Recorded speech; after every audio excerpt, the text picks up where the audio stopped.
নমস্কার, নিম্বু পানি বাংলায় আপনাদের সকলকে স্বাগত। আপনারা দেখছেন আপনাদের প্রিয় অনুষ্ঠান টক অফ দ্য টাউন। রাজ্যে রাজনৈতিক পালাবদল হতেই ইডি আর সিবিআই যেন লম্বা ওয়ার্ক ফ্রম হোম কাটিয়ে সোজা ফিল্ডে নেমে পড়েছে। প্রথম উইকেট রাজ্যের প্রাক্তন মন্ত্রী সুজিত বসু, কারণ সেই বহু চর্চিত পুরনিয়োগ দুর্নীতি।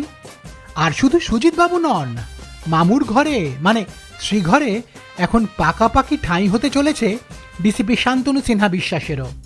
ইডি সূত্রের খবর, এই পৌর দুর্নীতির স্ক্যানারে রয়েছে আরও প্রায় ৬২ জন সন্দেহভাজন।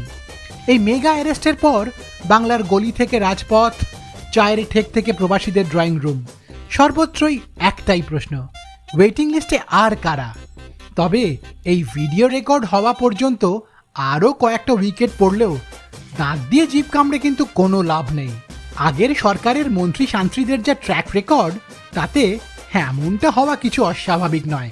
তাই ভিডিওটা মন দিয়ে দেখুন আর করুন লাইক, শেয়ার অ্যান্ড সাবস্ক্রাইব নিম্বু পানি বাংলা। তাহলে শুরু করছি আজকের টক অফ দ্য টাউন। লিস্টের শুরুতেই যে নামটা ভাসছে সেটা হলো রাজারহাট গোপালপুরের সদ্য প্রাক্তন বিধায়ক অদিতি মুন্সির স্বামী দেবরাজ চক্রবর্তীর। কেষ্টপুর টু গোপালপুর ভায়া বিধাননগরে ওনার দাদাগিরি তো ওপেন সিক্রেট ছিল, আর হবে নাই বা কেন। মাথার ওপরে ছিল খোদ সুজিত বসুর আশীর্বাদের ছাতা, তা সেই ছাতা এখন শ্রীঘরে।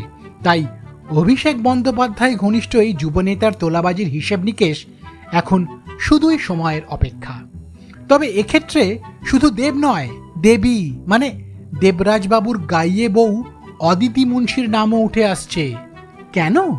আরে বাবা, শুধু কীর্তন গেয়ে যে বিলাসবহুল ফ্ল্যাট, বিদেশি ঘড়ি আর ঘন ঘন বিদেশ ভ্রমণ হয় না, তা তো বলাই বাহুল্য।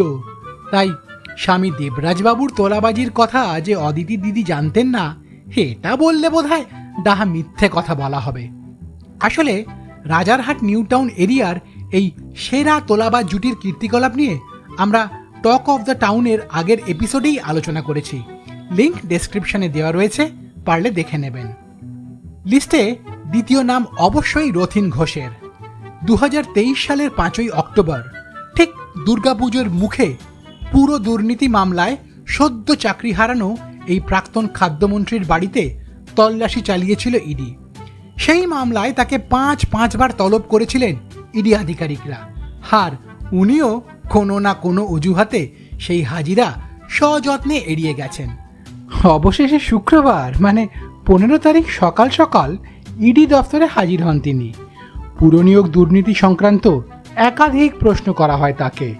প্রায় 9.5 ঘন্টা জেরার পর রাত 8:30 নাগাদ তৃণমূলের এই প্রবীণ বিধায়ক বেরিয়ে আসেন সল্টলেকের সিজিও কমপ্লেক্স থেকে। মানে আপাতত একটু হলেও স্বস্তি। এরপর আসা যাক দক্ষিণ কলকাতার দাপুটে নেতা দেবাশিস কুমারের কথায়। বিধায়ক এবং পুর প্রতিনিধি দুটো চেয়ারই একসঙ্গে আঁকড়েছিলেন তিনি। তাই গোটা এলাকার প্রমোটারি চক্র, জমি বাড়ি ক্রয় বিক্রয় থেকে শুরু করে বিভিন্ন দোকান থেকে তোলাবাজি, এমন কোনো শাখা নেই যেখানে ওনার এক্সপার্টিজ ছিল না। এদিকে আয়কর দফতর ওনার বাড়ি অফিসে তল্লাশি চালিয়ে নির্বাচনী হলফনামায় গোপন করা অতিরিক্ত সোনা ও হীরের গয়না মেলায় নোটিশ ধরিয়েছে। জমি দুর্নীতির মামলাতেও ইডি ডেকে ওনার বয়ান রেকর্ড করেছে। আর ইতিমধ্যেই আর্থিক তছরূপের অভিযোগে দেবাশিস কুমারের ঘনিষ্ঠ ব্যবসায়ী জয় কামদারকে গ্রেফতারও করা হয়েছে। অবস্থা এমন যে পাড়ার লোকেরাই এখন ইডিকে ওনার পরিবারের সম্পত্তির ম্যাপ এঁকে দিতে পারবে। এবারের ভোটে সকলের প্রিয় দেবাদার পরাজয়ে ত্রিধারা এলাকার বাসিন্দারা এমনিতেই হাঁফ ছেড়ে বেঁচেছেন। অনেকেই বলছেন এবার যদি দেবাদা ইডির গাড়িতে ওঠেন তবে পাড়ায় পাড়ায় নাকি জোড়া পুজো পড়বে। হয়তো সেই পুজোতে ডান্স পারফরমেন্স করবেন ওনার আদুরে কন্যা দেবলীনা কুমার। হতেই তো পারে, কেননা কোন জাদুতে যে তিনি রবীন্দ্রভারতী বিশ্ববিদ্যালয়ের শটান অ্যাপয়েন্টমেন্ট লেটার পেয়ে গেলেন, তাহা তো না হয় উনি, না হলে ওনার পাপই বলতে পারবে। একেই হয়তো বলে এখনকার অনিলায়ন। ওই যেমন প্রয়াত অনিল বিশ্বাসের মেয়ে অজন্তা বিশ্বাস সেই একই ইউনিভার্সিটিতে একইভাবে প্রফেসরের জব পেয়েছিলেন, যদিও আমরা কিন্তু জাস্ট কানাঘুষোর কথা বলছি, দয়া করে প্লিজ আমাদের আবার বদনামের ভাগী করে তুলবেন না। তবে এত কিছুর মাঝেও রাজনৈতিক বিশ্লেষকরা অবাক। ইডির এই ধরপাকড় তো পুরো নিয়োগ দুর্নীতি নিয়ে।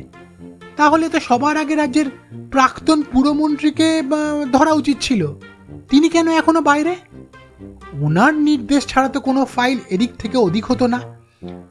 আসলে রাজনীতিতে একটা কথা আছে, কান টানলে মাথা আসে। আপাতত সুজিত বসুর মতো অপেক্ষাকৃত লাইট ওয়েটদের দিয়ে কান টানাটা শুরু হয়েছে। তাহলে কি ইডি স্ক্যানারে ফিরহাদ হাকিমও? কারণ 2023 সালে ওনার বাড়িতেও তো সিবিআই তল্লাশি চালিয়েছিল। তাছাড়াও প্রায় 600 কোটি টাকার জমি কেলেঙ্কারির অভিযোগে ফিরহাদ হাকিম ঘনিষ্ঠ প্রমোটার সুশীল মোহতা ও তার ছেলে সাকেত মোহতার বাড়ি ও অফিসে আয়কর হানাও হয়েছে।